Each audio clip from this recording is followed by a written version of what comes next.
1 चम्मच टाका त्याच्यात.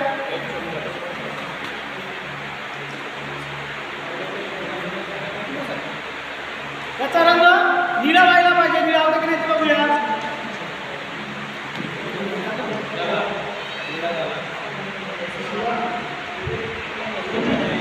झाला का निळा रंग? निळा रंग झाला. आता याच्यानंतर A2 घ्यायचा आहे. A2 मधून थेंब टाकायचे आहेत.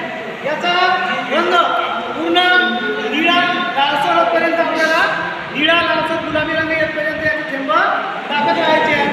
किती थेंब होतात ते मोजायचे आहेत.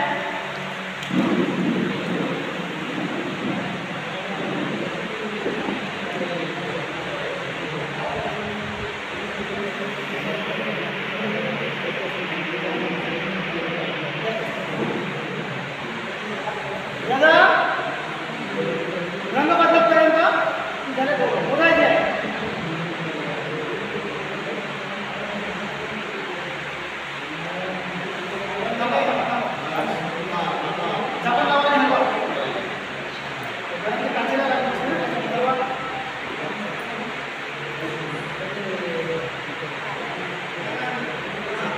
बदललं का नाही?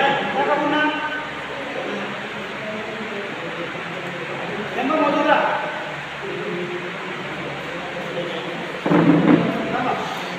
झाले 19. आता 19 थेंब झालेले आहेत. बघा पाण्याचा रंग बदलला ना.